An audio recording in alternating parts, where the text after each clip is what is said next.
আল্লামা সাঈদী বলেছিলেন, আমি সাঈদীর আকর্ষণে লোক আসে না, লোক আসে আল্লাহর কোরআনের আকর্ষণে। কি বলেন মুসলমান, ঠিক কিনা? কোরআন 1500 বছর আগেও ছিল, এখনো থাকবে, ভবিষ্যতে থাকবে, এটা কেউ বন্ধ করতে পারবে না ইনশাল্লাহ। বিশেষ করে আমরা দোয়া করব কোরআনের বাকি আল্লামা দেলোয়ার হোসেন সাঈদী, সবাই জানেন না আপনারা, কোনো দোষ নাই, বিনা অপরাধে তাকে জেলখানা থেকে বের করে হাসপাতালে ইঞ্জেকশন পুশ করে মারা হয়েছে। আজকে 4 বছর পর আমার ভাই মিজানুর রহমান আজহারী মাহফিলে আসলে লোকে জায়গা দেওয়া যায় না। কি বলেন? লক্ষ লক্ষ মানুষ তার জন্য পাগল। আর আল্লামা সাঈদী যদি কোরআনের মঞ্চে আসতো, বলেন তো জায়গা দিতে পারতেন? বলে আপনার আব্বার জীবনে কোনো আশা ছিল, শেষ আশা? বলেন তো, আমাদের শেষ আশা থাকে না? বলে শেষ আশা ছিল 2টা।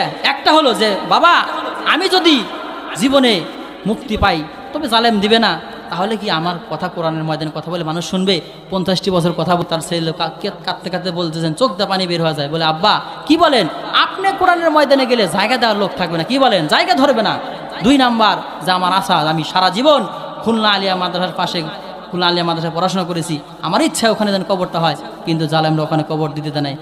শুধু বাংলাদেশ নয়, বিশ্বের বিভিন্ন রাষ্ট্র থেকে আল্লামা সাঈদীর কবরে সবাই দোয়া করার জন্য যায়, কিন্তু যারা অপকর্ম করেছে, যারা স্বৈরাচারী করেছে, এদের কবরে কেউ যাবে? যায়? কেউ যায় না। দোয়া করে আল্লাহ রাব্বুল আলামিন আল্লামা সাঈদী সহ যারা শহীদ হয়েছেন, আল্লাহ সকলের কবরগুলো জান্নাতের মাকাম বানিয়ে দিন। সকলে বলেন আল্লাহুম্মা আমিন।